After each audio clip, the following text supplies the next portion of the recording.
Hi guys, my name is Guru Patik, and today we're going to be reviewing a 3.5k Slark game. Slark will be going safe lane in this game, and this replay was submitted by IDK, with a bunch of Ys, and he said, I was the Slark in this game. I felt I did pretty well early to mid, but when I bought Diffusal, I started falling off and my team had pretty silly picks. So we got run over, basically. So it sounds like your laning stage went pretty well. You seem to have a pretty good amount of farm.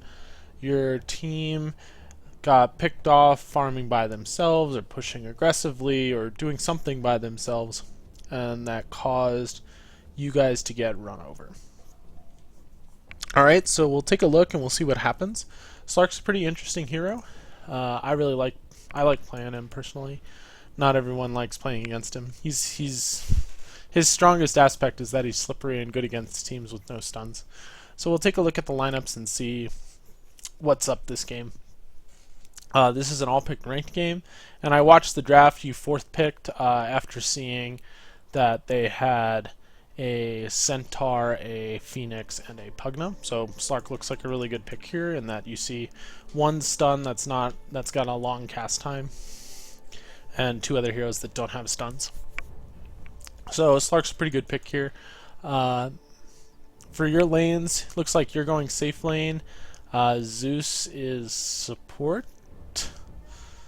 I mean, Shadow Demon's definitely support. Off lane, Tiny, mid OD. Like, your lineup's a little bit confusing as to where the lanes are going exactly. And maybe you guys had communicated a little bit better in the picking phase. You might have more obvious lanes, though. Not always happen. That doesn't always happen, and you know it should happen that you get an ideal team setup. But your team setup's not the best. Whereas if we look at their lineup, I mean their lineup's also not the best in terms of like maybe this is Wraith King's support with AM in the safe lane and then an off lane Tuskar or an off lane Centaur, not Tuskar. Maybe Pugna comes down with the Centaur and it's a dual lane, or they tri-lane up there. Or maybe it's a dual lane Centaur and Phoenix, and Pugna goes mid. Their lineup's also a bit unpredictable, so I would say, you know, two lineups that don't have obvious synergy or picks for reasons kind of going up against each other, and maybe that's a game that's well suited to Slark, as Slark kind of punishes lineups that aren't very well-rounded or balanced. For your opening Bynum build, you went for the Stout Shield as well as Tangos and a Healing Salve. This is okay. I really like having the 8 Tangos on Slark just because his armor is pretty low at the start. You can see he's got 2 base armor. But it looks like you're going to rush for a Poor Man's Shield early. The other thing is if you're looking to rush a Poor Man's Shield, most of the time I don't get this Slippers of Agility because it gives me a little bit of flexibility in terms of my gold. Every once in a while when I'm playing the core Slark, I'll purchase a, like, I'll leave this out so I have 200 gold, because you can pick up the Slippers of Agility and finish your Poor Man's Shield at the side shop. Whereas like this 3 extra damage is only going to slightly help you at the rune fight. And sometimes if my supports don't buy sentries and this pull gets warded, I often will buy sentries for my supports so that they can de-ward this pull and pull for the ancients. But that's a little bit how I play, and not necessarily something that you have to adopt. Here, I'd like to see you walking out to see if they ward for your rune before you walk out to the rune. Like right now you're wasting about 20 seconds just standing here waiting for the rune. You also want to stand on top of this hill right here, because they can see you from over here, whereas when you stand on top of that other hill they can't see you. So they don't contest the rune, which is nice for you. You're checking out top lane. There's a couple heroes there, and you take the bounty. Looks like OD's coming bottom with you. I don't know, bit confusing. Oh, he was warding. Well, we'll see. We'll see what the lanes end up being. But here it looks like you're going to pick up your Poor Man's Shield. You can also just walk immediately and pick it up. But going back to block is okay too, as it gives you better creep positioning. Here you pick up your Poor Man's Shield. And it looks like you've got a support OD and support Shadow Demon. So this is okay. Bit unusual, but who knows? Playing ranked games is where new things happen. And here, like, your supports are sort of harassing them out of lane. And I think it's okay for you to focus on last hits here. But what you've done in this opening laning situation, and some of this is OD's fault, is you now have created a lane that is pushing into their tower, as you have 5 creeps and they have 4. So you'd really want to be encouraging one of your supports, as usually only one support zoning is enough to back the offlaner off of harassing your last hits. You want one of them to go back and pull. And the reason for that is you want to get the creep equilibrium back towards your tower, which forces this centaur to move to a more dangerous place where he could die. So I think that's a minor mistake. We'll go back and I'll actually show you the mistake that the support OD did, because while I'm doing this replay on Slark, I think it's important to like understand the mistake that he made. So if we're looking at free camera right now, so the wave's pretty good right now. It's pretty even, right? Like we're not pushing, we're not being pushed in. You prefer to be pushed because that's an easier wave to correct in terms of creep movement. But so here's the deny. Now you're pushing a little bit, so I'd be encouraging Slark to deny this creep right here, like aggressively denying it so that your wave pushes in. Range creeps can be a little tricky when maintaining equilibrium.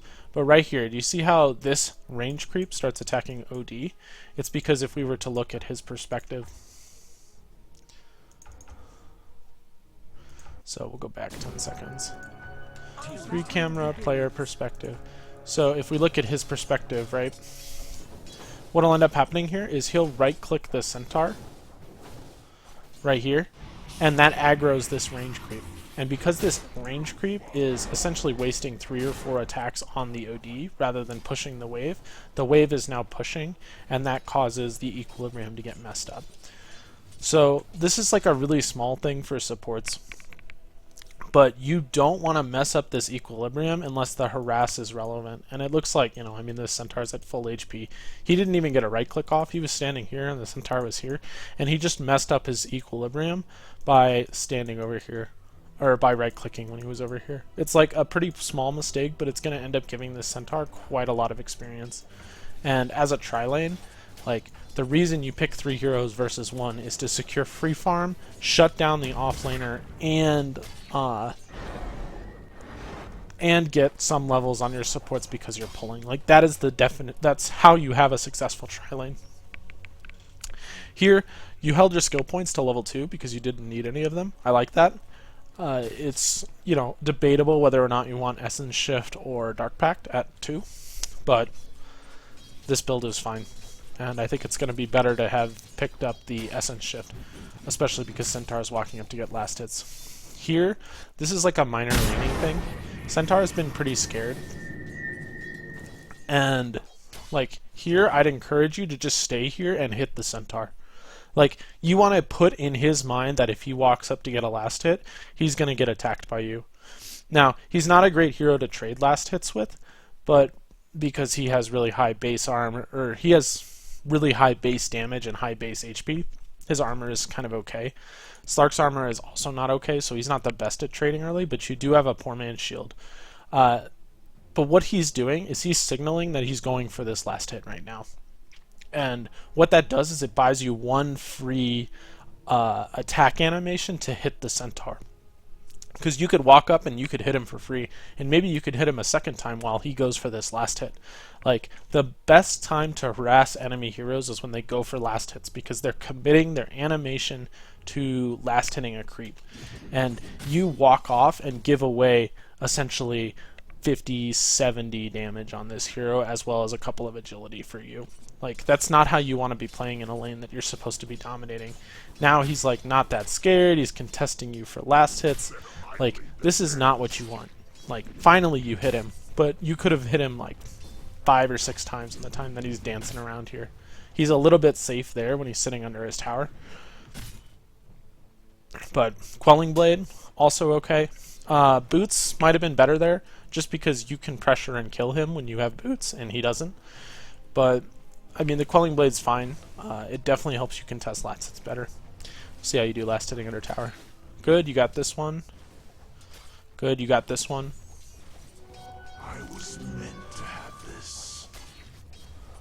Alright, so you got 3 out of the 4. How could we have gotten all 4 last hits here? So, this is good understanding. Most of these melee creeps require just 1 attack from you, especially if you have a Quelling Blade. And the range creep is a little bit tricky, as unless your damage is above 70, you're going to need 2 attacks. But because you picked up the Quelling Blade, it only requires 1 attack. And so now, like, you did really well on those first 2 last hits. So now you're in a tough situation where the tower is attacking one creep, and all of your creeps are attacking the other one. And so you kind of have to guess, and this is a little bit of a feel thing, as to how you're going to be able to get it. And I think the best way to get both of these last hits was to hit this creep once, or hit it once or twice to get it low, and then get this guy. It's pretty tough to say, though. Like, you would need to be hitting this creep now, and then you would hit this, and then you would have enough time to come back and hit this creep. That's pretty tough. 3 out of 4 is pretty good, though.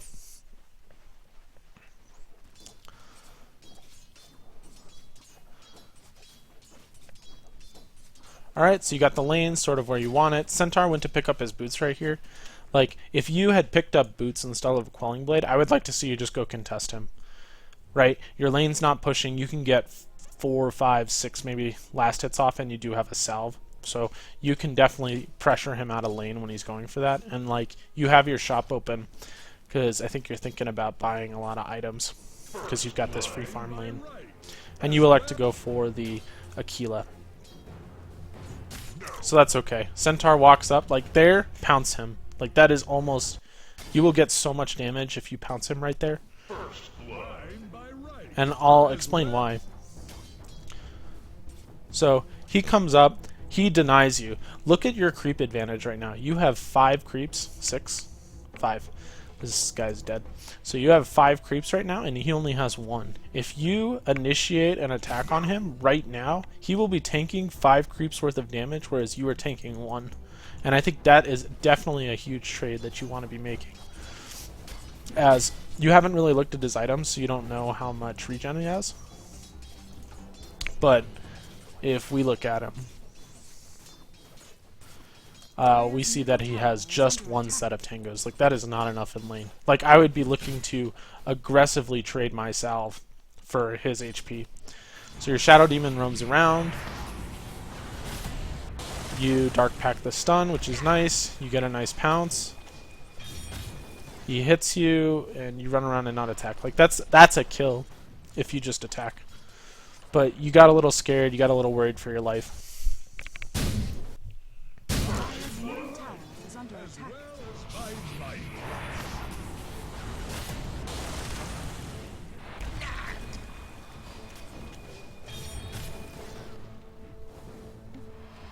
Yeah, you had 1 attack. It's a little tricky. One thing you also could have done is, if you're expecting to go on him in this situation and your HP is not full, like, go eat a tango right now, or eat one of these and then go in, or eat this tree right now. And that 1 HP might make a difference. You can also salve in between attacks. It's pretty hard to do it here, as you've got a range creep beating on you. But I think that eating that 1 tango might have helped you feel a little bit more confident to get that extra attack in and maybe get that kill. So we missed a lot of CS there to go for that kill, and had we picked it up, it would have been worth it. But by missing the kill, we sort of gave up a lot of our advantage. And I disagree with going this Aquila before boots, just because the boots are extremely good. Like, that extra mobility makes a big difference. And if Centaur has boots and you don't, he'll be able to run circles around you. Granted, this harass on Centaur bought you a couple of seconds of free farm in lane, so that's nice. For your skill build, it looks like you're macking Dark Pack, which is good. It's kind of like your mid-game farming. And Centaur plays extremely aggressively on you, and you're forced to back. So here, you're using the Courier, and you know, you're getting fairly close to hitting level 6, but you're still pretty far away. Like, I would be totally fine if you just sent the courier back and got a salve sent out on it, and then maybe asked your supports to upgrade it.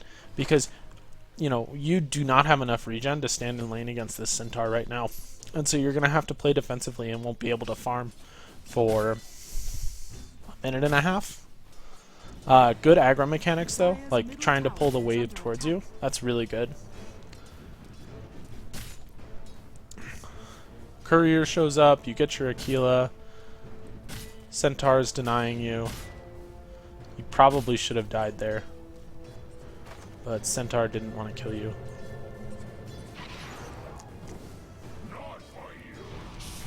So teammates show up, you're low HP, so it's kind of hard for you to engage.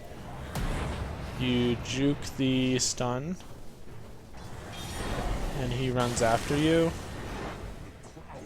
Alright, so a lot of misplays, but you guys end up getting the kill. Works out for you. Like, sometimes your supports just initiate a bad go, and it's fine to not go. Here, it was really nice that you're kind of like wanting to stay close in case you can contribute to the team some way. You're kind of just waiting for Centaur to use both of his spells, then you're kind of safe to go in, but staying out of range. You panic a little bit and pounce away, and he comes up and double edges you. Now, his stun is on cooldown, so you actually don't need to Dark Pact here. Like, the Dark Pact's not going to help you at all, and it's only going to lower your HP. Which is kind of the issue you ran into. And then you kind of like come back in because you didn't expect OD to disrupt, but you're able to pick him off, which is really good. Now you're low HP again. You can also ask your supports for a salve at this point.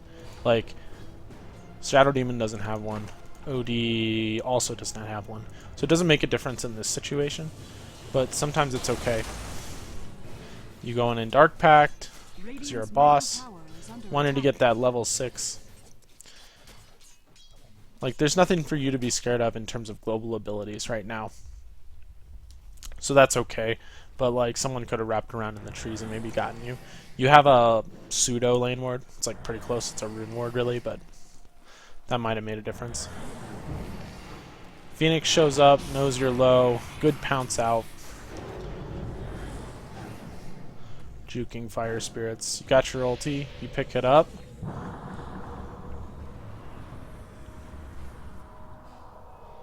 Phoenix is probably still going to come for you. But it's good. I mean, you're dodging ganks as best you can. Worked out to your benefit there, but like I said, if you just ferried out a salve, you never would have been in danger in any of those situations, and you would probably be farming rather than the Centaur farming. So, okay. OD disrupts the Phoenix. Phoenix kills OD. You're in base, you TP out. You wasted a little bit of time in base there. Not the biggest deal, but I recognize you're waiting for a TP too, so not the biggest deal, but still not ideal. I do like that you're maxing Dark Pact though. This is the pretty standard Slark build. You miss a last hit there. Centaur's in lane. He's got a magic stick and some tranquils, so it's good that you check his build. So like here you have to be worried about Centaur walking up and double edging you and then retreating without breaking his tranquils. But I mean, you have regen in form of your ultimate too.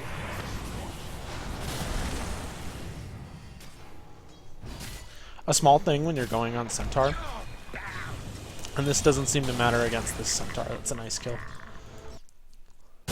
As he just stomps the instant he comes out of disruption, is with Dark Pact, it's often better to just wait until you see the animation start. So like you cast it immediately for the damage, and that ends up being okay because he stomps. But like he can hear you start your Dark Pact animation. So I never would have stomped here had I heard your Dark Pact. I would have just waited until you used it and then stunned you. But this guy just stuns immediately out of it, and it causes you to dodge it. What you could do is just wait until he comes out, and if he starts the kind of like up animation to stomp, then you press your Dark Pact. Like, that's the most efficient use of Dark Pact, is you wait until you see a signal that they're definitely going to cast it, rather than just assume that they're going to cast it. Because this guy could have escaped if he'd stomped at the right time. Alright, and you get a nice kill. The second Dark Pact kind of ends up mattering because the extra damage is worth it. But here you're low HP again. Like, they don't have any global abilities. Top tower is under attack. So there's like no reason to be afraid of that.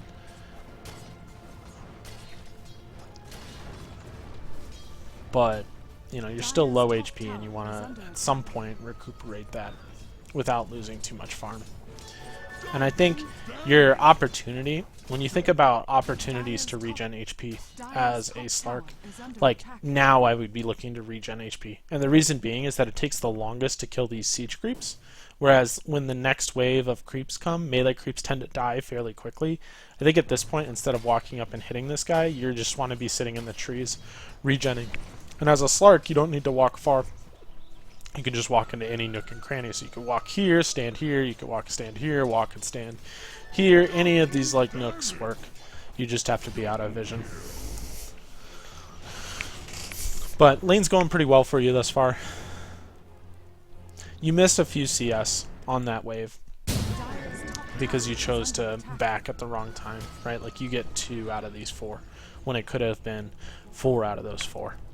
And while those differences are small, on a hero like Slark, who, you know, I don't know exactly what your item build is, but most Slarks go a like aggressive item that allows them to gank. You want to make sure you can get that as early as possible. And that means not wasting last hits in the early lane. So here you're pushing the wave. This is good. Alright, so you've pushed the creeps. And here you're going to walk back to the shop and walk back to lane. Now walk to the jungle. Alright, this is good. So Slark is very similar to an anti-mage in that he is a power farmer. Like, that is his greatest strength. He farms extremely quickly with the maxing of the Dark Pact skill and the regen on his ultimate. Like, this is his core too. BSJ is a guy who's done a lot of commentary on this, and whatever your opinion is on it, I kind of learned this stuff from watching his guides on Slark. But you show up to a creep wave, you stack here, that's fine too. But the goal is you push. Centaur's coming back. Is you push your creep wave out. So like right now, just walk up Dark Pact this creep wave. Because you don't care about the damage you're taking. And your goal is to just push this creep wave out as far as possible, as fast as possible. You're still waiting. Like, the goal is to push this creep wave as quickly as possible, and I understand it's a bit scary with Centaur being there, but you have your ultimate in terms of defensive abilities. You want to play aggressive and bully him.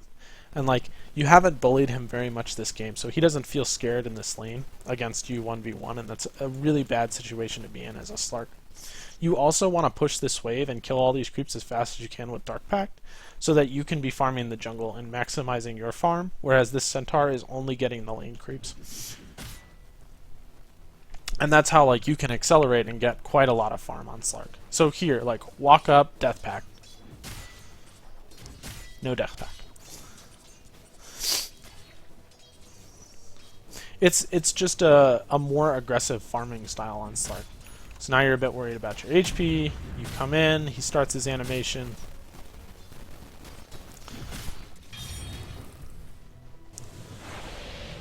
Miss your pounce. So you're just a bit unsure of your kill potential there. There's a lot of dancing. So like here, he walks up on you, he stuns you, his spells are on cooldown, right? He's used one of them. Just pounce him and just keep hitting him, right? And if he double edges you, great. Then you just ulti and you keep hitting him. And then if he makes the animation for his stun, you cast your Dark Pact, right? Be reactive in casting your spells on Slark rather than proactive, especially against a hero that has a really slow cast animation. So here you use Dark Pact, you push out the wave, you come back to heal, which is good. this is like kind of how you want to be playing Slark. So you're healing up. This is a big stack. Pretty hard for you to clear right now. You're not that strong. So you're just waiting for your HP to regen. You come up, you do this stack, you switch your treads to agility, or to intelligence, which is good. But you don't switch them back to strength for the actual Dark Pact damage. And this is a minor inefficiency, because Dark Pact does damage to yourself. So you want them on int for when you cast Dark Pact, then you switch them to strength for when Dark Pact actually procs, so you lose the least amount of HP, then you switch back to agility. Slark is honestly the best hero to learn tread switching on when you just go this build. You just go treads, you go Ring of Aquila, and if you do it right, you should be able to infinitely, or not infinitely, but at least jungle in the jungle and push your wave fairly easily without having to go back to base for the first 15 to 16 minutes of the game. And you can get an extremely high GPM doing that. Now, if we're thinking about your movements, right, you chose to farm this stack because you're kind of waiting on your HP to heal up. I would rather see you out here waiting for your HP to heal up, right? Like, there's no point to engage this and miss all of these lane creeps for a jungle stack that's always going to be there, right? Take lane creeps whenever they're available, and then default to the jungle when the lane creeps aren't available. Don't go to the jungle just to go to the jungle, right? Because if we look at this, like, you get these 3 creeps and you end up having to use 1 Dark Pact. But what we're missing in lane is we're missing 2 creeps where we don't have to be expending mana or HP. 3 creeps, maybe 4. We might get there before the 4th one dies. We do get there. So we exchanged 3 creeps in lane for 3 creeps in the jungle, which is not a fair exchange in the sense that we're trading mana and health for creeps that we didn't have to trade mana and health for. Small thing. Here, Anti-Mage shows up in your lane. Like, walk up, hit him, Dark Pact him. Burns your mana. Like, the Dark Pact is 1 to do damage to the hero, but it's 2 to push out the wave. And right now, he got 5 right clicks off on you, whereas you only got 3 off on him. And now, he's kind of the bully in lane, and you're pinging him saying, hey, I need some help getting him out of this lane. And a lot of it's just because you weren't the one playing aggressive on him, right? If we come back to this situation, right? Dark Pact, and just start hitting him. And then clean up these creeps, and then leave the wave. But instead, we're just right-clicking. And then once you leave the wave, you can either choose to go back to jungle, or if he decides to come back, you heal up, you run back in, you Dark Pact him, you start hitting him. Like, you are a regen king. All he has for regen is a Ring of Health. And I guess a Ring of Regen, because he decided to go that build. But, like, your regen is far, far stronger than his regen. Take advantage of that fact. Like, Slark is a big bully in lane. And right now, you're getting bullied by heroes that you should be bullying. He comes up, hits you some more. You're really concerned about your mana pool. Like, I understand wanting to get your Shadow Blade up early. But if a lot of people keep coming to your lane like this, you can sometimes just buy an earlier game item that allows you to fight them a little bit easier. So here, you expect the blink. You get a rotation that's nice, and it kills the AM who's shown up to your lane. All good things. Here you missed a last tip there. We'll talk about sort of how the game's going. Pause it, see how we're doing. So you're 3-0 in lane, which is really good. But keeping in mind how the other lanes are going is important because it will inform how you should think about playing for the next 5 to 10 minutes. So if we look at the lanes, Shadow Demon, he's 1, 2, and 5, so really good support movements, 6 kills between him. The OD seems to be making a lot happen, and they're pretty high level for supports as well. 7 and 5 is good. You're 3-0. You've got 56 last hits, which is not the best on Slark at 12 minutes. Like, if you had been better utilizing your mana pool and the lane as well as the jungle and bullying your centaur more, I could see you having 20 to 30 more last hits at this point. They're small things, and I think because you didn't have enough regen for a little while and then you were a little bit low on mana, like, you haven't played Slark to as efficiently as you could have played him. Granted, game looks really good for you. You're doing really well. 3 kills, like, you've got a lot of farm. Zeus, he's got a lot of deaths in the mid lane, but he's also been a part of a lot of kills. So there's a lot of fighting over mid, and it looks like the Phoenix has been the culprit for most of these kills. So Phoenix seems like he's doing really well. You've bullied Centaur, or gotten a lot of kills on Centaur with the help of your supports, to the point where you should be able to bully him by yourself. And I don't see you taking advantage of bullying them, though this Shadow Demon has rotated in and gotten you some nice kills on Centaur as well as the anti-mage early. So that's good. The biggest concern moving forward this game is the Wraith King hasn't been involved much, and we don't know exactly what his farm is because we haven't looked. So if he's got like Midas or some sort of like farming item, or is really, really big and is off in their jungle, you know, just acquiring net worth, that's a big issue. If he's a support, then, well, not a big deal. If we haven't seen him at all, maybe he's just jungling all the way. And so that's a concern. It would be a target for a gank when we pick up our Shadow Blade. Then that's pretty much it. Yeah. One thing I'd like to see at this point is Slark is someone who struggles for mana. Like, you can send out a Clarity right now, or send out a Mango even, to regen that mana, as opposed to going back to base, and that's completely worth it. Big fight breaks out here mid. Like, when we're engaging in this fight, you have to think about, when I arrive at the fight, what am I going to be able to do? And currently you're engaging in this fight with 100 mana, so you'll be able to press Pounce, or press Dark Pact, or press your ultimate. Maybe press Dark Pact twice, depends what level that Pugna word is. So you don't really offer that much right now fighting. And while they're in your jungle and maybe you want to bully them out of your jungle, just keep in mind when you're going into this fight, like, there's not much for you to do. So you show up, they look like they retreated out with the Centaur ulti, and nothing ends up happening. So here we switch to intelligence, we don't switch to strength. The switching to strength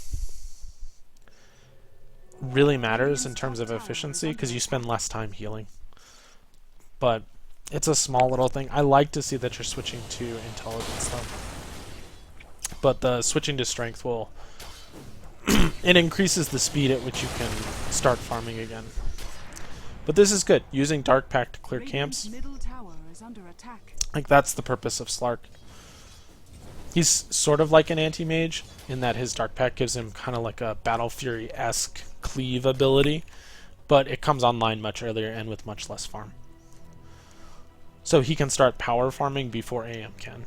AM's is like, once he gets his Battle Fury treads, he farms faster than Slark, but Slark comes online earlier at a slower speed compared to maximum. So here, again, like, I'd like to see you just walking up, Dark Pacting this wave, taking all of that CS, retreating to your jungle, right? You gave up 2 CS to save your Dark Pact, to save your mana. And I think that's a mistake. Here you can kill this, or you can stack it. Kind of your choice. I would lean more towards stacking it. And then coming back and killing it later. Like, you could stack it and then contest the rune that the Phoenix was picking up. So here, Tiny tosses the wrong guy. But you end up getting the kill. Because there's 3 of you, he walked up your hill. So it works out for you. Nice, so you bought a mango.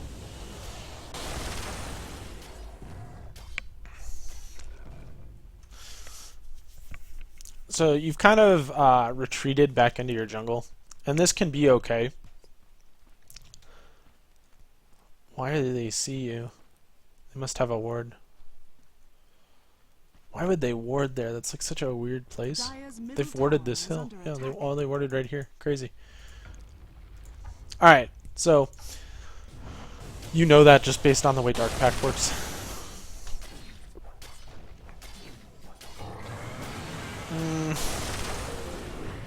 This is another efficiency thing when it comes to farming.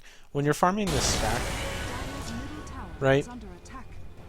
your right clicks don't actually do that much when there's like 8 creeps around, and you're tanking more damage than you're dealing. So walk up, use your Dark Pact, maybe hit once or twice, and then retreat, wait for the cooldown on your Dark Pact, and come back in and Dark Pact.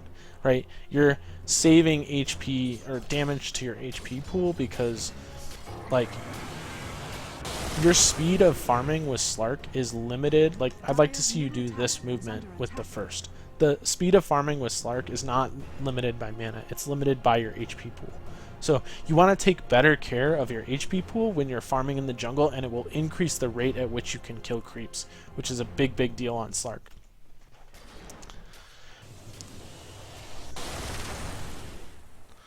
So there, like, you pick off all this. You pick off this big stack.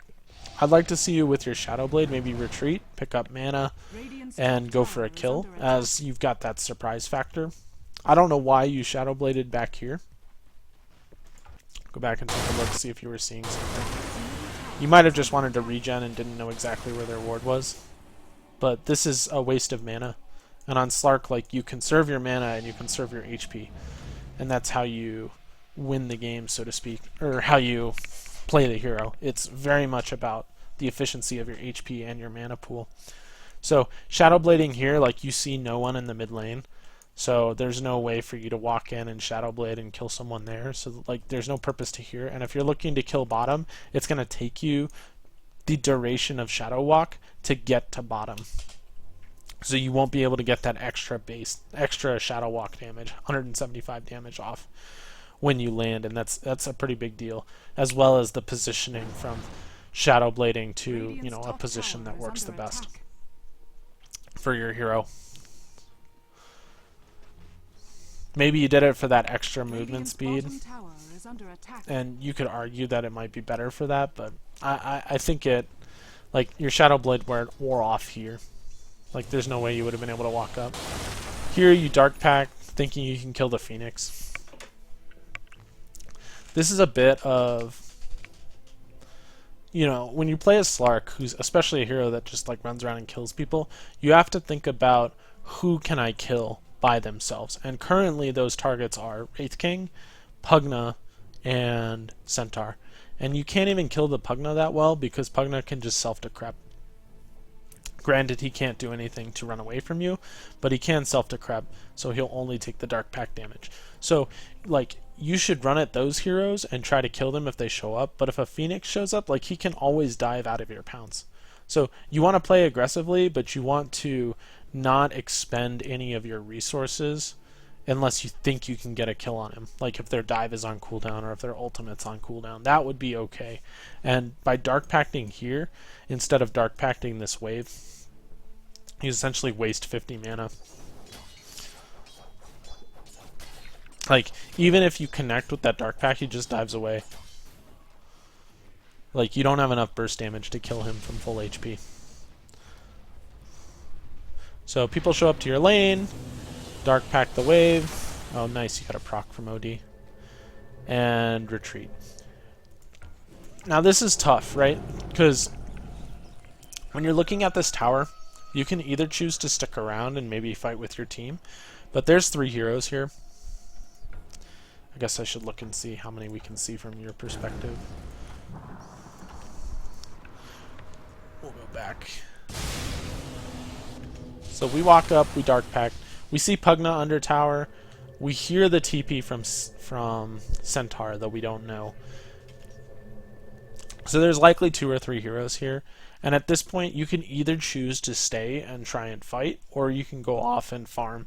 And I think if this tower had been lower, I would have chosen to stay and fight. Otherwise, I'd just tell my team, like, hey, I'm back. Don't engage in this situation.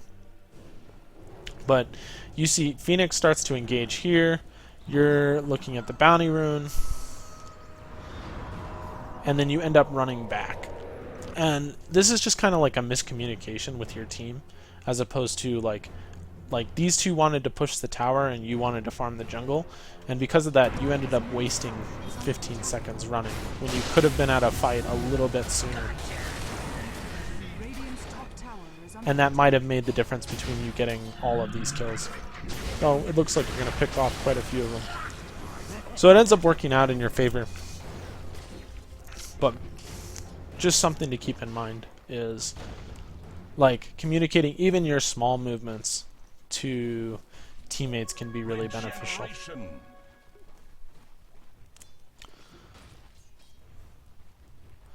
So here, Dire's bottom tower is under attack.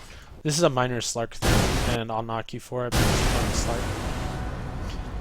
But right here, you spend the next 15 seconds just running around, and you're not healing. Regeneration. Like right here. I guess it's like 5 seconds, 5 to 10 seconds.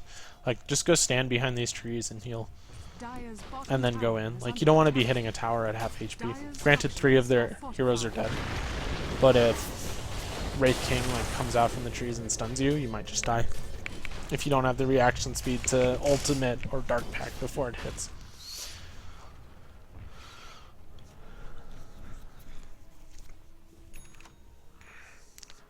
But here, back to the jungle. More farming. Most of the time when you play a Slark, you want your teammates to be fighting on the opposite side of the map. As, like, Slark is someone who can usually pressure people out of his lanes by himself. And when they rotate to farm your lane, or to push your lane and be aggressive in your lane, that's not exactly what you're looking for. So here you should note that as Are fortified. if they're fighting up here, you can always TP in and then Shadow Blade in and maybe pick off someone while you're doing one of your rotations in the jungle. And I think that's kind of the strength of this hero, so telling your teammates, hey, like, go fight, go pressure the anti-mage, go pressure their tier 1, and I'll show up for free kills, kind of thing, is part of the reason why a lot of people don't go Quelling Blade anymore on Slark, because this is pretty much like the core if you choose Shadow Blade. Something to keep in mind here is that your ultimate comes off, so you know there's a ward somewhere in this area. It's either right here, because it just started, or it would be on this side of the map. I mean, we can see it on the minimap, but my guess is that it would be right here. So another thing to keep in mind when your ultimate comes off or is on or off. And here, like, you're gonna rotate to the mid lane for farm, maybe for pushing the tower. And this can be okay too. But right now you're in a position where you can't join your team who's fighting top. You'll be able to get this tower, and that's kind of a good thing. That you'll be able to get this tower, but as a Slark, you always want to be looking to join fights early. Like, that is the strength of your hero over picking an anti-mage who is a harder late game carry than you, and doesn't join fights for this first 17, 18, 20 minutes of the game. Dire's But this middle can be an tower okay is under trade. attack. So you dark pack the wave, which is good. Bottom tower is under You attack. missed the range creep with the dark pack, which would have accelerated how fast you killed it. Didn't end up mattering. Dire's middle tower is But you essentially trade a fight that Radiant's you're not going to bottom be at tower is under for attack. a tier 1. Dire's And that can be middle an tower okay is under trade, attack. but isn't always the Radiant best structures trade. are fortified. In terms of items, you've elected to go for Dire's the middle Silver's tower Edge. is under attack.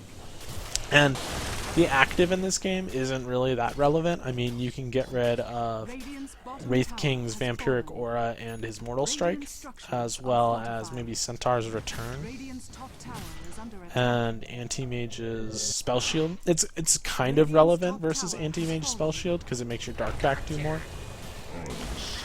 You get a nice pick on Pugna there. But I would elect for a different item than completing the Silver's Edge in this game. We'll go back and check out this game and see what you were thinking. Is under attack. Radiant's Simply bottom because tower Silver's has Edge fallen. doesn't help you. Like, it doesn't help you chase very much. I mean, there is the Sange proc, but like a Yasha would be a little bit more efficient in terms of farming speed. A Drums would be better for your mana pool as well as that kind of movement speed and would help you join fights a little bit more early. A Scotty is more like scaling into the late game. I think just upgrading your Silver's Edge here is going to cost you, because you're not going to be able to finish your Scotty or finish your next big item for... I mean, you're putting yourself behind by 2,000 gold for your next big item for essentially 500 HP and no new activatable. Like, this could be an ultimate orb, and that gives you 10 extra Ana, and you're 2k closer to buying your Scotty, which gives you, you know, the cold on slow, which is an attack slow, a movement slow, that kind of thing. Only buy Silver Edge if you have like a specific reason that you're using it. It's okay this game, I just don't think it's ideal. So Pugna decides he can farm the mid lane. This is good use of Shadow Blade. And this is like what you want to be looking to do as a Slark in the early, like 15 to 20 minute range, is you want to be pressuring and picking people off with your Shadow Blade. So this is good. And the ones you're looking for are heroes who are farming alone under their tower, that are heroes that can't get away from your pounce. So like Pugna's one, Centaur's one, Wraith King's one. We've talked about those. So you push out the wave, and two show mid, so you retreat back to your jungle to continue farming. Also an okay movement. What I'd like to see out of you in this kind of stage of the game is, as a Slark, you're extremely slippery and hard to gank for them. They don't have any really good hard lockdown for you.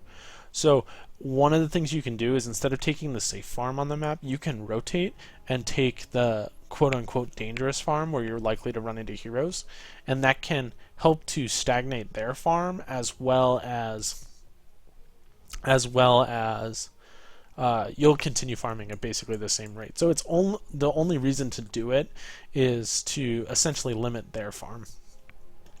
I'd also like to see you, instead of, you know, using this jungle, if you choose not to go to their side of the map and start farming their jungle and backdooring their creeps, that kind of thing, to be aggressively pushing out bottom to get this tier 1 down, right? Like, you're not a tower pusher, but you are a lane pusher, and the way you push towers down as a Slark is you push the lane and you let the creeps kind of do their work on the tower, and then when the tower gets low, you kill off that tower by just staying instead of going to your jungle rotation.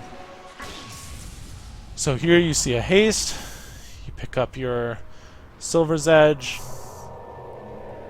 you wait at the outskirts, Centaur uses his ulti, you pounce a little bit late, and I think it's going to end up costing you this kill. You might get him still.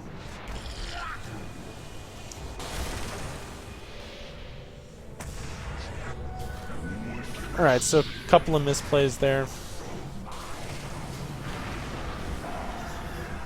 But ends up working out. You use your mango. Didn't really need to.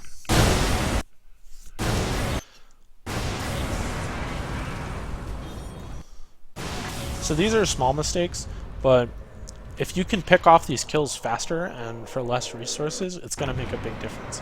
So this is good. You're standing anticipating this Centaur. Like, hit, pounce immediately. Like, your pounce was half a second late, and that causes you to miss this pounce on the Centaur. Whereas if you hit this pounce, you might even save your Zeus. So Zeus dies here because you miss a pounce. He might have died anyway to the Phoenix, but the double edge definitely wouldn't have happened, and the like 2 right clicks, he might have been able to get 1 or 2 extra spells out rather than just dying. So you walk in and you use your Dark Pact immediately for that damage rather than saving your Dark Pact for when Centaur would stomp you. So if you come back to this screen, right, you hit, you pounce, he's stuck here. Then you wait to Dark Pact until he starts his stomp animation and use your Dark Pact to dodge that, because your right clicks do more damage than, like, your Dark Pact's gonna hit, and the goal of Dark Pact is to keep yourself right clicking rather than just using in the initial burst that isn't gonna kill him. So here Phoenix is healing him, you pounce again, you expect the Dark Pact to kill him, and granted, it's very close. 24 HP, it's really close, but he ends up having a cloak that you didn't know about. It would have killed him if he didn't have a cloak. But he ended up having a cloak, so you waste a bunch of movement, rocking here, walking back. Your teammates show up, you end up getting a kill on the Phoenix, which is nice. and then retreat. They also pick off the Pugna, who I don't know why he decided to show up. But you can see, like, this fight, it stems from having just minor inefficiencies and not getting kills as quickly as you could have. Which didn't end up mattering in this fight, but may matter in a bigger team fight, where you're wasting those 3 or 4 seconds in a fight not doing anything, as opposed to attacking. So here, you show up to the mid lane, and you push 2 creeps, and then you start running top, sort of with your team. This is okay. Dire's courier has been killed. Why did you Shadow Blade?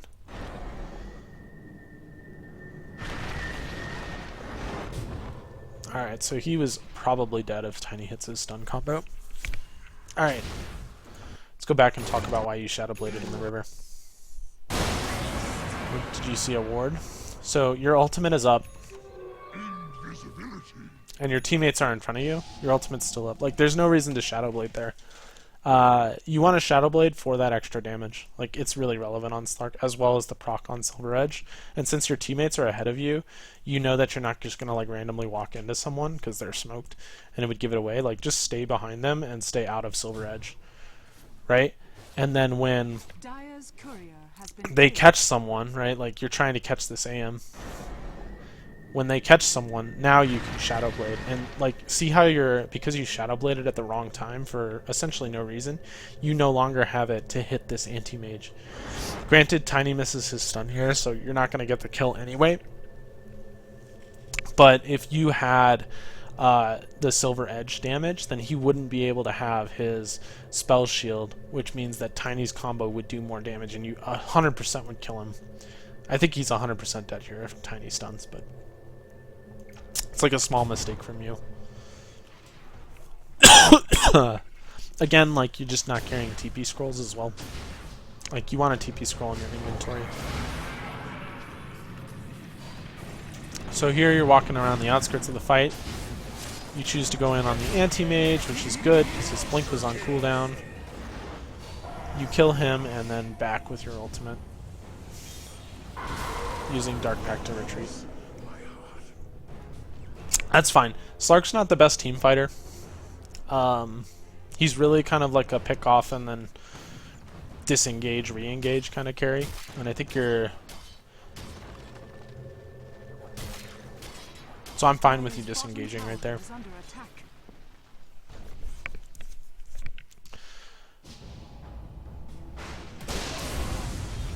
Tiny catches Pugna.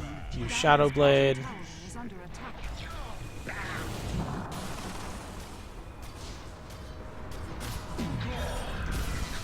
Radiant's middle tower is under attack.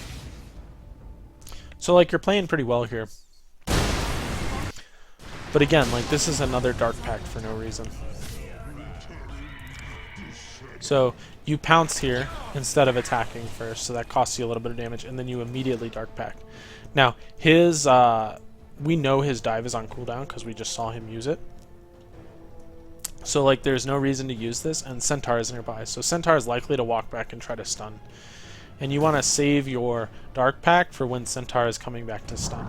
We know his ultimate's up, so it's likely that he ultimates. And the Dark Pact does end up dodging his Fire Spirit right now. So it works out in that favor, but I think I would have saved it until he used his Fire Spirit and then used it. So here, because we didn't have Dark Pact, Middle tower is under attack. we get stunned. It's just good play by Centaur. I don't know if you could have not Dark Pact there. I don't think you could have Dark Pact both the Fire Spirit and this Centaur stun. So the way it ended up working out, it ended up working out okay. But you missed a little bit of damage with Silver's Edge as well as Dark Pact. But we'll pause the game. We'll kind of go through how the game's going. So game's going really well for you. Obviously, like, you had a really good laning stage, and you had a really good, 6 kills in the last few minutes are really good. Your team's doing okay overall. Zeus is dying quite a bit, but he's contributing a lot. So that's okay. That's kind of the Zeus way. But you're dominating the game in terms of level, in terms of farm, in terms of kills. Like, this game looks really good for you to take over. And I think, yeah, when we're looking at their lineup, Wraith King, he's been having a pretty good game. We don't know exactly what his item sets are. We've seen the armlet animation on him, so we know that he has that, but I don't know what other items he has as well. So he's a bit scary. Anti-Mage has died a few times, and we've kind of slowed this Phoenix down a bit. So that's good. Centaur is also just poor. So it looks like we're in a position to scale into being the hardest carry in this game, and that's really what you want to see as a Slark. But for the next 10 minutes, I think a big goal for you as a Slark is to want to be transitioning to get these towers down. And I think, like, for me as a Slark, I would be up in this top lane farming this wave as well as these two camps, and maybe cutting this back wave and ganking in their jungle. And that would be kind of like where I would like to sit for the next 4 or 5 minutes until I clear this tower down, and then do the same for this tower while my team farms the jungle, maybe pushes bottom, and then I join with TPs. Like, that's the kind of movement that I would do in terms of transitioning my strong early game into winning the game. And again, like, this Silver's Edge, it's just putting you behind by 2k. Like, you could have your Scotty done right now at minute 22, or which would allow you to transition into an item that maybe helps you kill anti-mage a little bit easier, like a Basher, or Basher, Abyssal. Those kinds of items will help you kill anti-mage. Diffusal will help you deal with the Pugna. Basher also helps you kill the Phoenix as well. You don't really have to buy Lincolns this game. Butterfly maybe. Those kinds of items rather than this Silver's Edge. So here we're farming. We don't use our Dark Pack. I don't know why. Here we're waiting to stack. This is fine. But you're spending a lot of this mid game farming your own jungle rather than using the strength of Slark, which is that he's a slippery hero, to farm their jungle and to take away farm from them. So here you kill the big guy first, which is good. You spawn the little guys. I'd use a second Dark Pact here, but it's fine that you right-clicked them. I think you lost about a second doing it that way.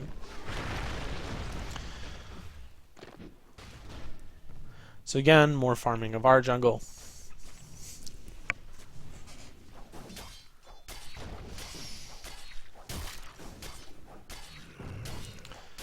And not using Dark Pact. I don't know if you're saving your mana for something at this point. Maybe I'm a bit confused. But, like I said, if you rotate to their jungle... Now you are. If you rotate to their jungle, it's not only going to set up map control for you by taking down that tower, it's also going to give you more kill opportunities. Because you've kind of taken all the kill opportunities that have come your way, and we could say that 12 kill opportunities have come your way because you've got 9 kills and 3 assists. If you're pressuring their structures, you're going to run into more heroes, which means you're going to have more opportunities to fight or opportunities to dodge fights, depending on whether or not you think it's a good fight or not. And that's really what you want as a Slark. Whereas sitting in your jungle, like, they're just sitting in their jungle, right? You're not pressing the fact that your hero is the strongest hero on the map right now.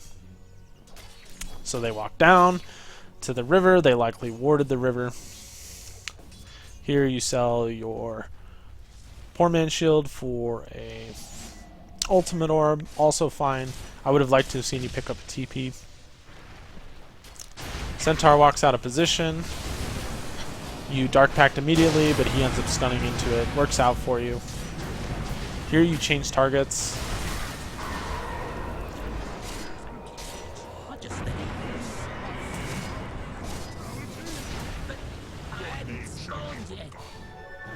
Alright, so I think this is a mistake by you. I mean, you died, so there was reason to think you made a mistake, but... So here, you're completely okay, and when Centaur sort of charges up this hill, you choose to stop pursuing him and change targets onto our Wraith King. So Wraith King's not a target that we can kill very easily because of his ultimate, especially in team fights. So I don't think you want to be focusing him. I think you want to continue to try and kill Centaur, the the Pugna, those kinds of heroes. Like, you even could have retreated there. I would rather see you chase these two or just back out at that point and disengage. Right? If you choose to chase, then you're probably going to have to burn your ultimate, and you'll be in a little bit of a sketchy place because you don't have Shadow Blade nor your ultimate like your defensive cooldowns, but at least they'll have 2 heroes dead. And what ends up happening is because you didn't end up killing the Centaur, he ends up showing up and being the reason why you died.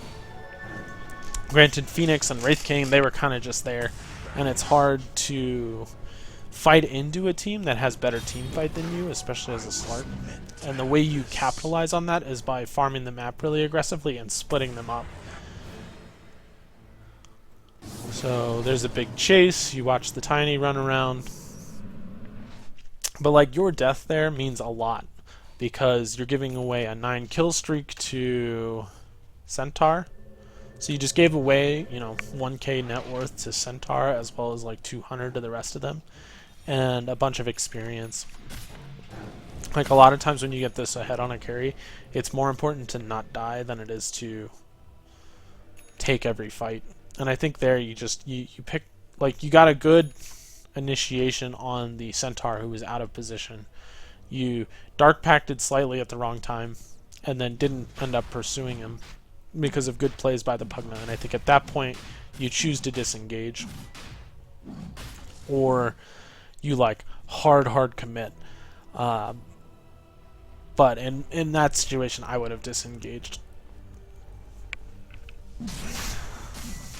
So you respawn, and like that fight, you lose a fight near the Roche pit. They spent that whole time chasing Tiny instead of killing Roche, but it didn't end up mattering. They still got the Roche. Like, you gave away an objective because of that fight.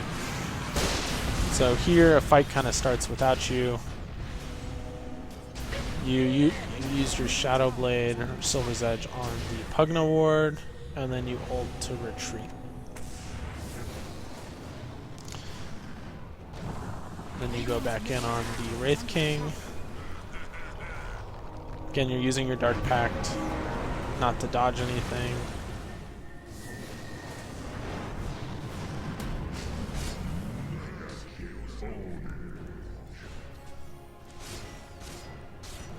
Okay. So we'll go back and look at this.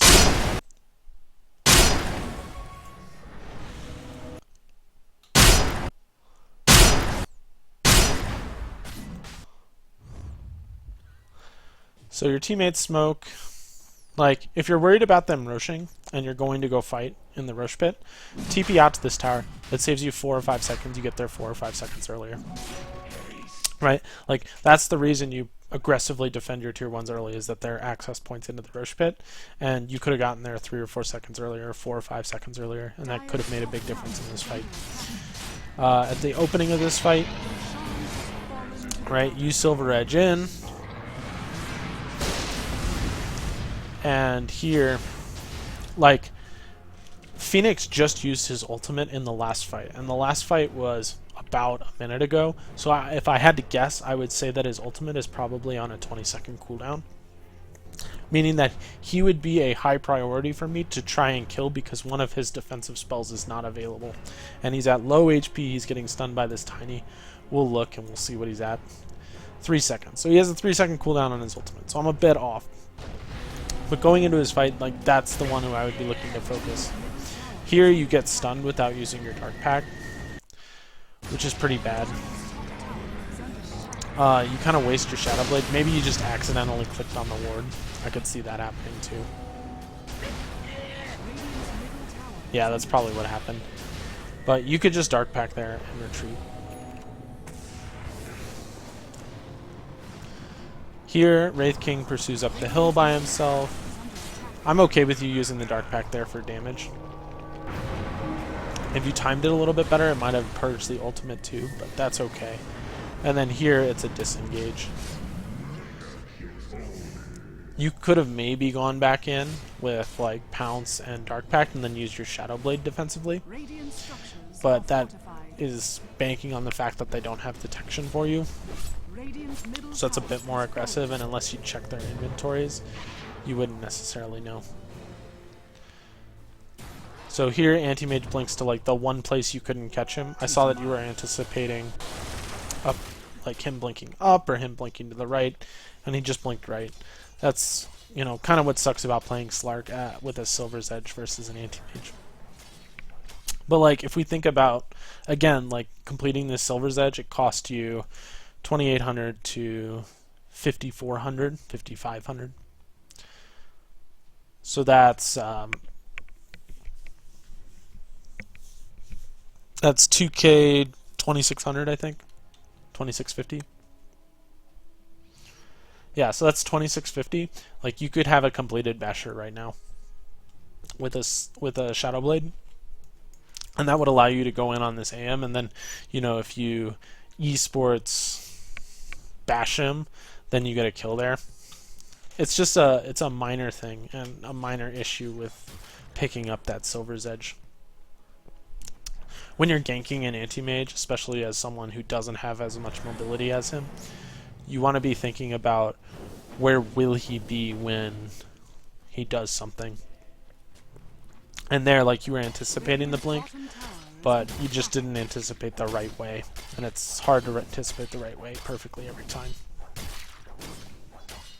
So here you go to farming Ancients.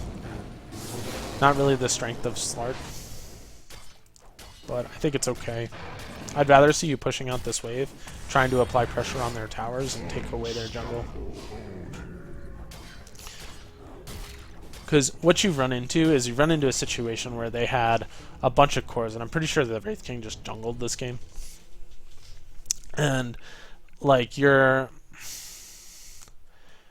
feeling like they're just too farmed, and a lot of that's because when you were strong in this game and you were getting all these kills and you were just owning, you weren't restricting their map at all. So while you may have gotten a kill here or there, like they're still acquiring gold on all of their heroes because their jungle is still safe to farm, their ancients are still safe to farm. You're not taking away towers. And with a hero like Slark, objectives are, you know, not something that comes easily for him, because you don't just walk up and hit the tower. You take objectives by moving in specific ways. So here you show up to defend, Centaur initiates, you go on someone. So you kind of run around for a little while instead of attacking anyone. Then you decide to go on this Centaur. You use your ultimate, and you're stuck in a bad spot, you pounce away. So a lot of running around that fight, didn't really accomplish much. Radiant's top tower has fallen. Radiant structures are And fortified. Anti-Mage has been pushing top the whole time, so you go to defend that.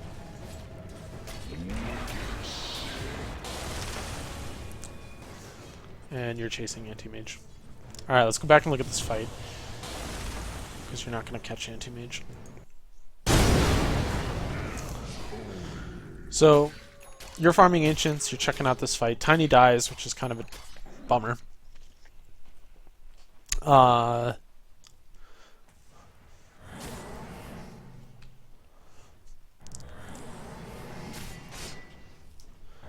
So you come down, you want to fight. This is one of those things where, you know, this fight is just a fight of indecision on your part, because you're not entirely sure what the right way to go about this fight is. And so you want to avoid these kinds of situations in Dota. You're going to make mistakes because that's the kind of game that it is. But what you don't want is you don't want to be stuck in a place where you're not making any decision, because those are the worst places to be. That's where a lot of mistakes happen. So like right here, you walk up on top of this hill, you reveal that you're here, rather than just shadow blading and going in. Like, shadow blade here, go in. Or just don't show up to the fight at all, right? Go split push top, go push mid, go do something else. If you're just going to show up in lane just to sit here, don't do anything. Then they initiate, and like now you're left with a choice. Do I go on this Centaur who's a little bit tanky, hard for me to kill, or do I choose to go on to this backline? And pick one, do it. Like, I don't know what the right choice is here, and probably after watching the fight, the right choice is to go for the Pugna first. but pick one and do it, rather than what you end up doing, which is you diddy-daddle on the steps, then you run to the back, you decide to maybe try and go on the Wraith King. That might have been your play, which is probably the worst target for you to pick of this group, because that's exactly what Wraith King wants. Wraith King wants you to focus him. You just ignore him and kite him. Like, if Shadow Demon puts his ultimate on Wraith King, he shouldn't hit another hero the entire fight. You just kite him around. Like, your priority are targets that you can kill, and like guys who don't revive. And like, while you're ganking, it's good to go after Wraith King because he's by himself and he'll just respawn and whatever, there's no one else there. But in a team fight, you definitely want to avoid him. And again, your targets are Centaur, Pugna, Phoenix if he's in a bad position, his spells are on cooldown, but mostly these two. And then you kind of clean up those two and then work your way back to the carries while your team kites the carries. Or you're so farmed that it doesn't matter. So you continue to chase, then you switch back to the Centaur. Like, if you had gone on the Centaur initially, right at the beginning, this guy would be dead. But instead, he gets away with, you know, a third HP. And it's just because you picked the wrong target, and we're stuck in that kind of, that indecisive point. Radiant's top tower has fallen. Radiant's So here, structures are fortified. Anti-Mage comes up. You end up going in and hitting him, he just blinks away.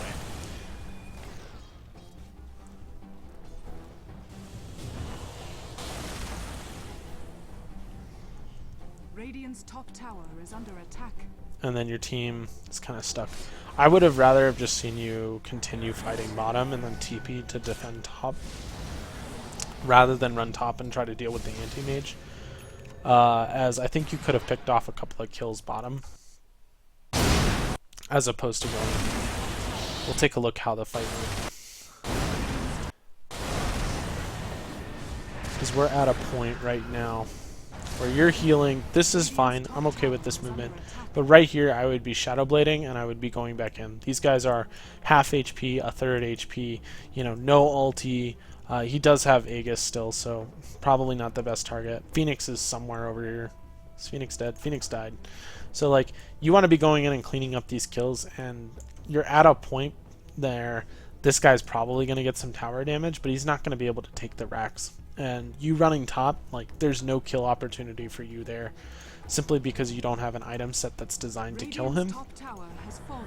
Whereas there, like, definitely are kill potential on this guy, on the Centaur, on the Wraith King. Like, your team kind of continues to fight without you when you could have been there, and these are like 3 easy cleanup kills that you can do in 10-15 seconds and then just TP back to defend the anti-mage. Radiant's top tower is It's under good that attack. you're thinking about protecting your objectives, but I think you protected your objective in the wrong way this time. So then after you scare off the anti-mage, he just goes back to farming, and you run back to the fight, which is essentially over. They just TP away, and you missed out on a couple of these kills. Maybe you pick off Wraith King. Here again, see how he was able to stun you because you Dark Packed at the wrong time. You Dark Packed immediately on initiation, and that can be okay if you want the damage, but against a hero that's going to stun you, wait until he makes the stun animation, then Dark Pack. Because he just waited until your Dark Pack was over and then stunned you. Didn't end up mattering, but may end up mattering at some point. Here, for item choices, you're choosing to go for Diffusal. And I don't know what your thinking is with Diffusal here. I'll try and recreate what I think you're thinking, which is that it burns Wraith King's mana, so that makes it okay. And it removes Pugna Decrepify, which really hasn't been an issue for you yet this game. Pugna hasn't decrepified any of the targets that you were going for. So I don't see the reason for buying this item as much as you do. Because if you think about Wraith King's mana pool, he's not alive, so we'll have to wait.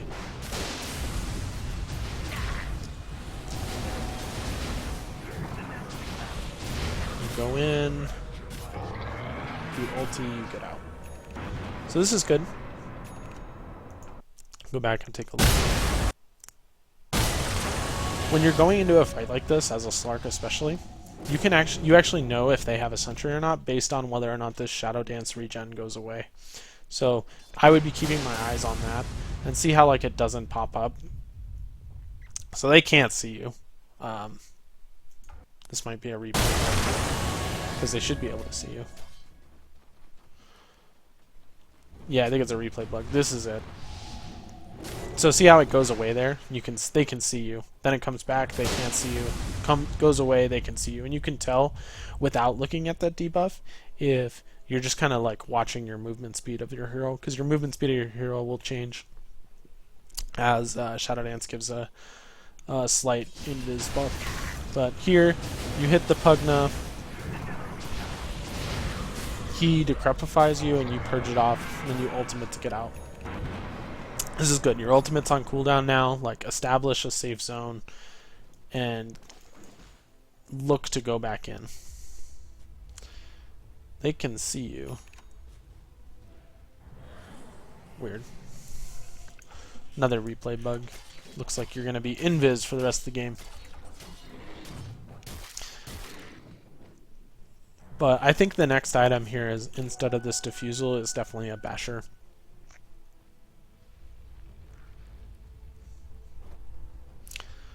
You could also go BKB. That would allow you to stay in fights for longer, because right now you're in a situation where you can't fight for an extended period of time because your ultimate doesn't allow you to, and Dark Pact and your ultimate is just not enough time to stay in the fight. And BKB would help solve that issue, because then you could just pounce in, Dark Pact, BKB, and then when your health gets low, or at the end of your BKB, you'll have Shadow Dance ready.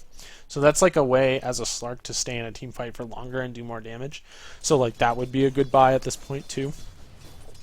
If you're looking to continue fighting in team fights, which is kind of like what this game is degenerated into. It's what this game has become. So maybe BKB at this point would be a little bit better than Diffusal. The Basher is definitely more of a split pushy pick-off style. So here you walk in, really nice, you Dark Pact the stun, then you ultimate right after for the heal, and you're just focusing the wrong target. Good mechs, saves your life maybe.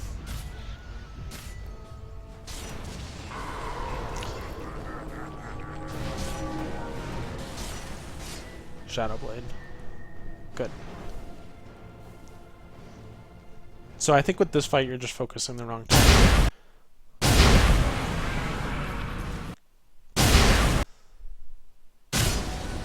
So like you're going in right here, like Centaur. Don't focus Wraith King. Right? Like this is not a good target to focus. He's just gonna come back to life. Right? That's exactly what he wants. He wants to tank damage, wants to be able to right click you. Like go for the Centaur, go for the Pugna. Maybe go for the Phoenix. You don't really have anything to burst him down. So Pugna, Centaur. Right? Like, you're continuing to attack this guy. He's just going to come back to life. Like, just kite him. Like, this is nice. Like, you pounce to a place that they can't catch you, so you survive because of that. I don't know if that was a mistake or intentional. Ends up working out in your favor, and it kind of splits this Centaur off. You Dark Pact away his stun, and then Dark Pact's really nice as well because it removes like dust. So if they'd use dust, you can Dark Pact Shadow Blade to get away. Hasn't been relevant this game, but you're taking these team fights, and a lot of these team fights, and you're not winning them decisively, and there's only 4 heroes there. So like Anti-Mage is just split pushing away. And this makes it really hard to win for you guys, because you either want to crush these fights or you want to be picking on this Anti-Mage. And I think right now you have to say like, hey, we're not crushing these fights, so how do we win this game? We're going to win this game by getting a couple more pick-offs on the guy who's farming alone and alleviating that sort of pressure on our barracks, rather than continuing to fight a fight that we just can't prove to win. Part of the reason why I don't like Diffusal Blade for countering Wraith King, even though it does mana burn, is if you look at his mana pool, it's 700 mana, and if you look at how much mana the like level 1 Diffusal burns. It's only purging 25. If you so that means in order for you to burn enough mana to the point where he cannot ultimate, you've got to hit him about 4 times per 100. You got to hit him about 20 times to burn 500 mana, which puts him like, if he casts his stun, then he doesn't have enough mana to cast his reincarnation. Like, you're never going to hit him enough times to get rid of his mana as a Slark before he ultimates. So, like, don't buy Diffusal for that reason. So here, you Shadow Blade, you look to go in again. You're going in on Wraith King. This is okay. He's at half mana, so this kind of ends up... I think you're going to kill him before he ulties. But again, you Dark Pact for damage. He still gets his ulti off, even being at half mana. Phoenix shows up, and you peace. But she didn't use her Shadow Blade, so you ended up dying. So again, this is like... I'm pretty sure you went on him thinking, I can kill him because I have a Diffusal, and he won't respawn. Or maybe his ultimate's not on cooldown. Like, whatever your thought process was, if it was the Diffusal will burn his mana, we'll watch his mana pool and see how close he ends up getting.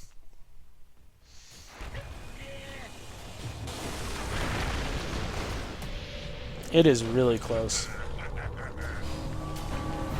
It was 2 mana off. That's kind of a bummer. Because I think if you kill him there, it's a lot cleaner.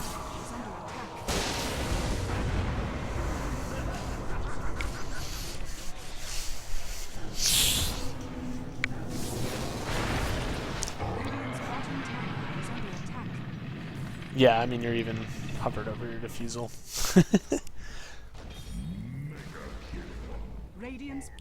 Diffusal is weird because they changed it, so it doesn't burn more mana when you upgrade it now. So there's no reason to upgrade it for that reason.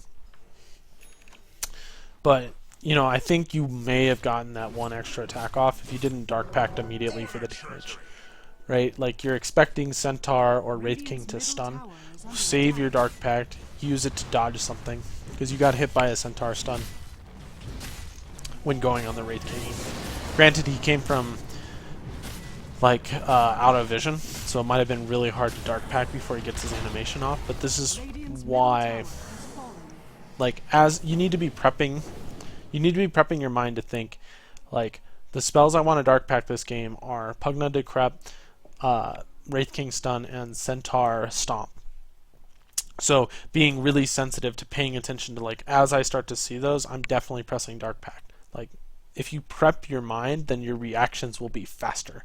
And what I mean by prepping your mind is you're constantly telling yourself throughout the game, like, those are the spells I am looking for, those are the spells that I am Dark Pacting. I will be Dark Pacting exclusively those spells if I can, and occasionally using Dark Pact for damage, rather than just always using it for damage.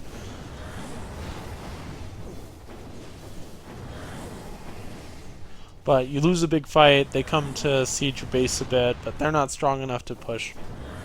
We'll take a look at the state of the game. So this is 34 minutes in. And, like, your game started off really well. Fast forward so that we don't hear the TP scroll. The TP top. So the game started off really well in that you were 9-0, now you're 12-2, so, like, the past 10 minutes haven't gone as well. Your 10 to 20 minute block was pretty good. This hasn't gone as well. And so, like, take an overarching view when you do this in your games. Like, what have we been doing and why has it not been working? We've been taking team fights against a team that has better team fight than us.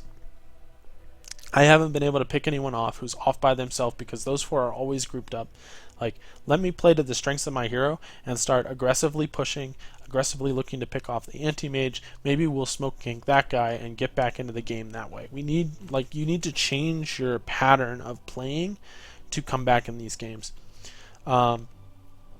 Otherwise, like, the rest of your team, you know, they're doing okay. They're not killing anyone in particular, but their KDAs are kind of going up in equal amounts. OD is starting to look more like a carry for your team, which is really good.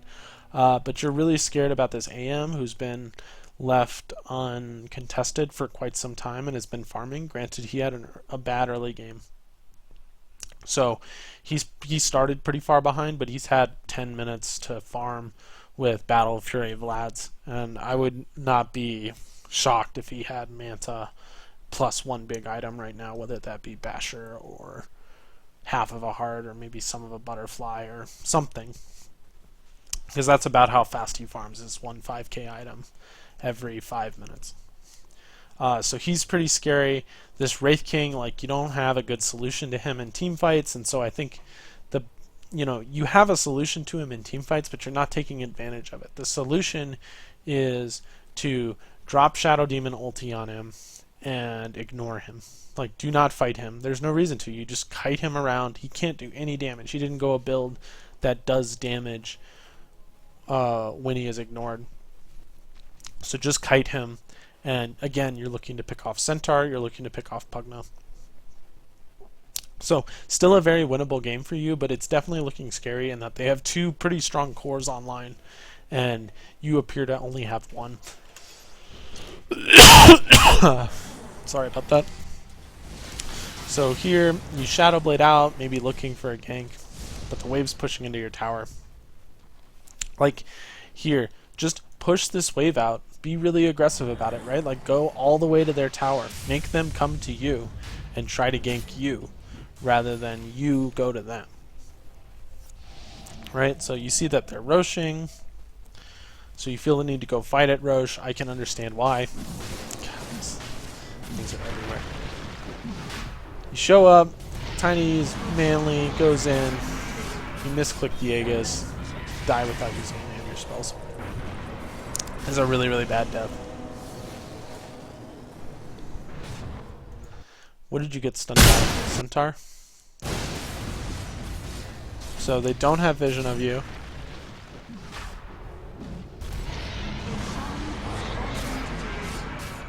Yeah, what stunned you?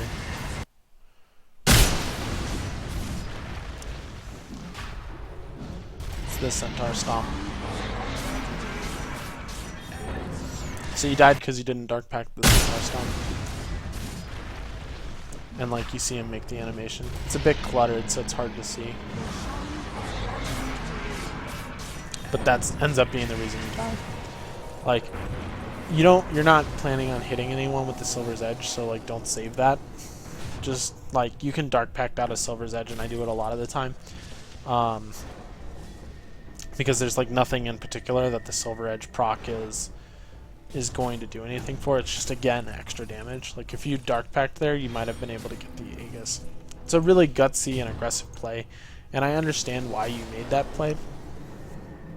Simply because you're in a kind of desperate situation in the game, considering they have two carries that are hard online. But, like, you can give up that Roche and fight and still be okay. But, like, you've taken this route that's very much like, we need to fight, and we lost that last fight, but this next fight will go better, rather than their team fight is stronger, and we need to stop fighting and start doing something else. Because you died there with no buyback, no way to get back into this game, like, you're essentially giving away a Rax for an attempt at an Aegis steal. I'm fine with Tiny going in there and trying to get that, but for you, like, you shouldn't be there. You should have been pushing top, as your death is most likely a Rax. So you revive. You have to go in. They're defending your Rax, but you don't even get in before the Rax is dead. Here you go on Wraith King again. Just again, not the play. Anti-mages finally joined their fight, so now their fight is even stronger. And you almost died to Anti-mage, but a really nice disruption ends up saving you.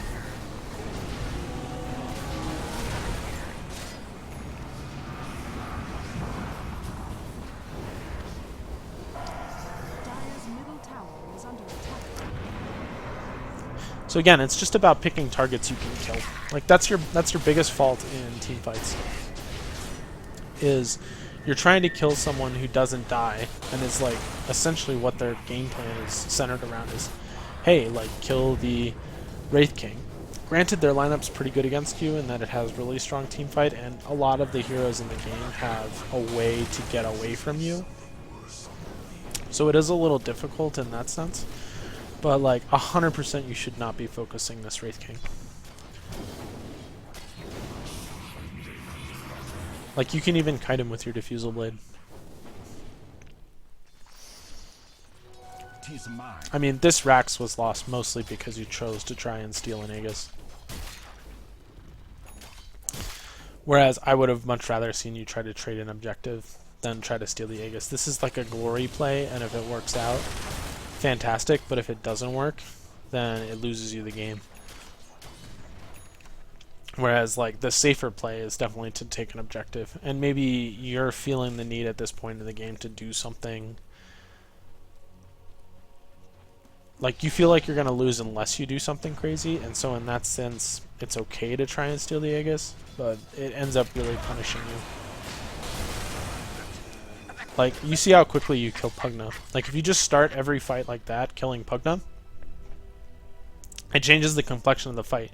Because then, instead of, during the fight, Wraith King wailing on you, like, Pugna's saying, oh my god, Slark is killing me, Wraith King sees that, and so he's spending his time, instead of hitting you, running to try and stop you from killing his Pugna.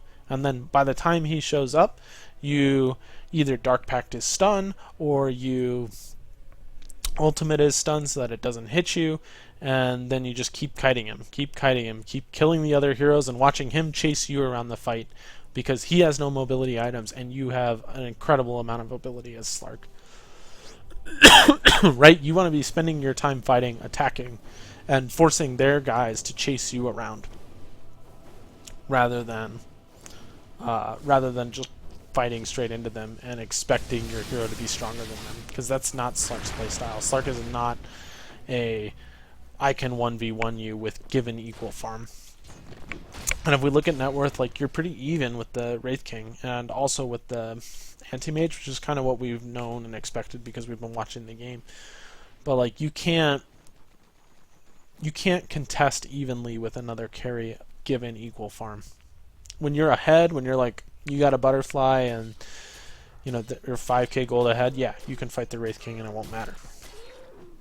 But in this situation, you got to be a little bit more strategic about your damage and how you can do the most without... how you can do the most with what you have. So we'll keep watching. I'd like to see you Dark Pacting this wave for damage. But again, like, farming out your jungle, creating no map presence, no... So here they all show up, you don't get your ultimate off before Wraith King stun, and you end up dying. So this is a bummer of a death. So one thing you can think about when you're going for this is, I don't know why you saw them, whether it was just you saw them in the fog because of Reborn or not, but if you see him standing here, right, you also see that green is here. You know that they can see you, one, because you don't have your ultimate. Like, your ultimate's not up. So, like, he's standing here knowing that he can see you. Like, at this point, you can see two heroes, you just want to retreat. It's unlikely that he's alone. You end up going in on it, and now you see three heroes, right? Like, you haven't used all of your spells, and you can still get out. At this point, run down. Wraith King kind of flanks you, and that'll throw you by surprise sometimes, and maybe they would have killed you anyway with Centaur ulti, but like, they were expecting that gank. If you judge the way the game has gone thus far, there's no reason for them not to be grouped up right now. There's nothing for them to defend, there's no problems for them to deal with, there's no issues, essentially, for them to handle. So they're obviously going to be running around as 5. If you're up here pushing their tower and making them TP to defend, then maybe they're split up, maybe they're not together. But as it is right now, there's no pressure. The only reason they would be split up is if they were farming. But they just took your bottom racks as a team of 5. It stands to reason that they would just continue to fight and continue to want to kill you. So, OD ultimates, he has an Ags, kind of messes up your initiation. Yeah, you're just dying without using your ultimate or your spells. it's just really hard for you to win at this point. So I'm being pretty critical of you uh, when you probably don't deserve that much criticism. But I mean, Odie's ultimate was kind of mistimed with your initiation, so there's that. But you also probably should have died because you ran in with Silver's Edge under invis detection. You probably should have gotten stunned before you hit your target.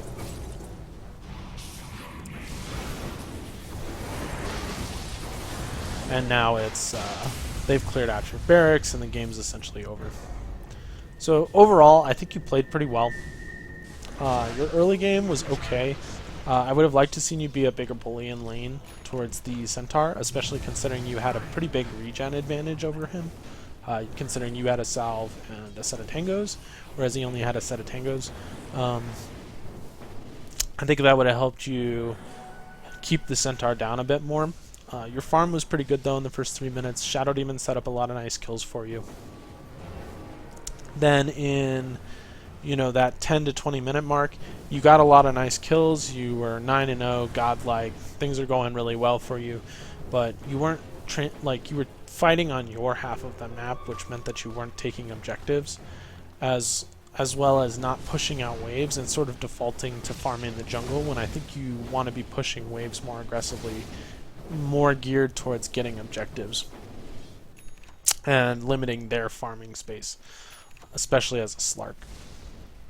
So pretty good play in that part, and then the game kind of turns when you start trying to team fight them in that 23 to 32 minute mark against a team that has really good team fight and no real obvious targets to pick off. You're choosing to attack the Wraith King because he's doing so much damage rather than kiting him, and losing these fights in a lot of ways. You're trading evenly in these fights, so not necessarily losing in a 4v5 situation while AM is all farming.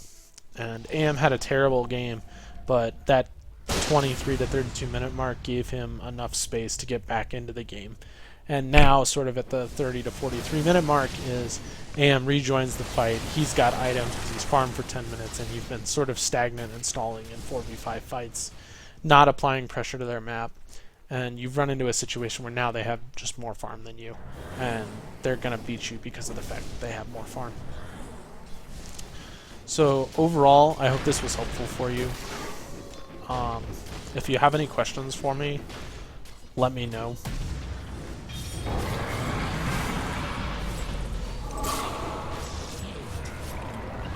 Or if you have any comments for me as well. Yeah, I think that's it. So we'll watch until the end of this. I fast forwarded a bit, especially considering you died.